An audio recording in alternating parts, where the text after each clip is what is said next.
Hello, my name is Nolan, and our presentation is about flatworms, and this is my partner, Brianna.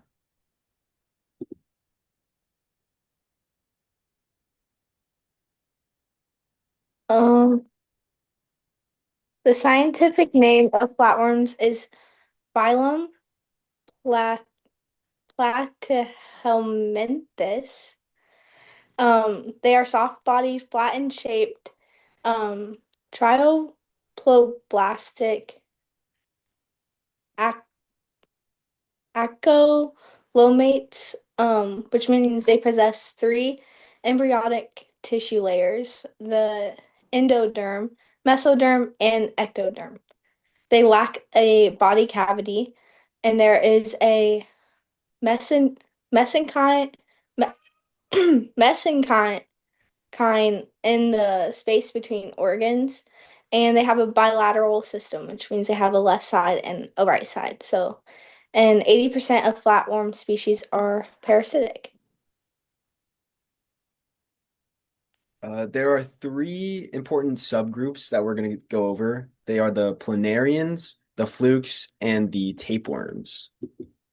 The planarians are very primitive creatures. They have a ladder-like nervous system, and they are home to many types of ecosystems, including land, freshwater, terrestrial, or marine. They are carnivores that feed on shrimp and water fleas. However, the larger worms can consume earthworms by wrapping around them and secreting a dissolving mucus on their prey. They can reproduce sexually or asexually. Hermaphrodites are the ones that can produce sexually, while the asexual planaria regenerate when they are cut in half. So that means they turn into two when they are cut in half. The flukes have a digestive system that consists of a simple sac with a mouth either at the anterior end or the middle of the ventral surface. Their nervous system consists of a pair of anterior ganglia and three pairs lengthwise nerve cords. Most species are hermaphroditic. So again, they function both asexually and sexual reproduction. Um, Most species pass through eggs, larval, and mature stages, and they must live inside a host for at least part of their life cycle.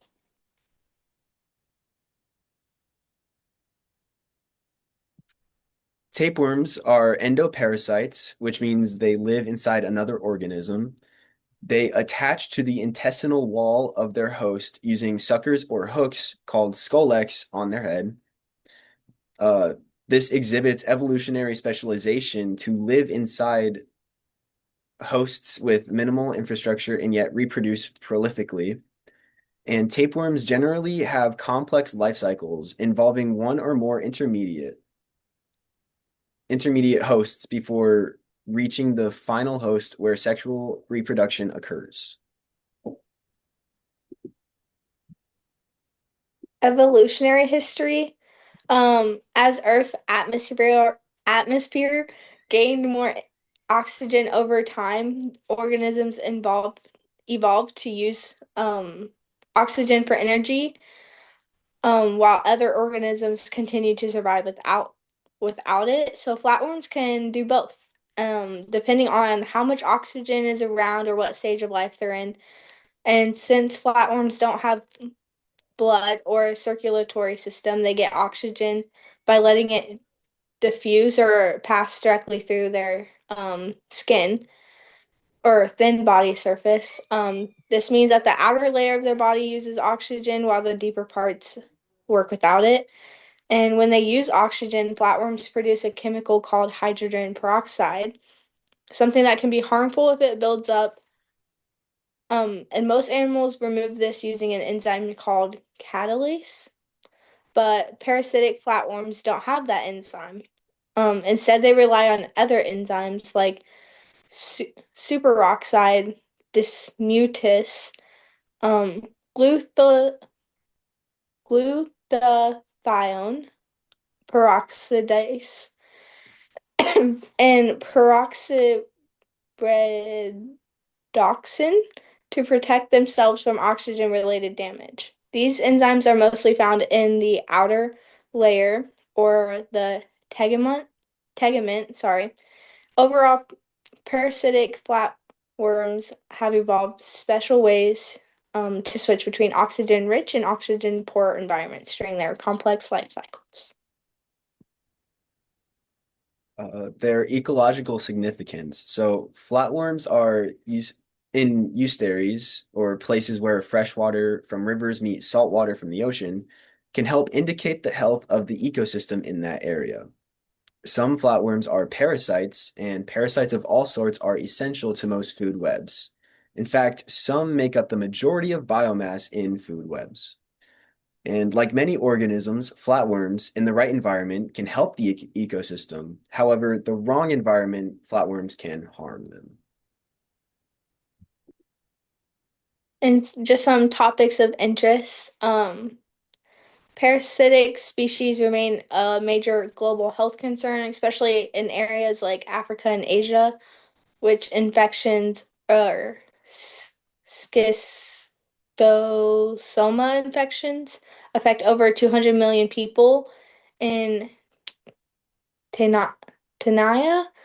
Tania infections continue to cause illness in places where there's poor sanitation or unsafe meat consumption. And their regenerative abilities allow for research to be had to study stem cell function and tissue regeneration. So they possess neoblasts, pluripotent stem cells capable of regenerating any body part, and that finding contributes to research on wound healing, organ regeneration, and aging in humans. And that is the end of our slides.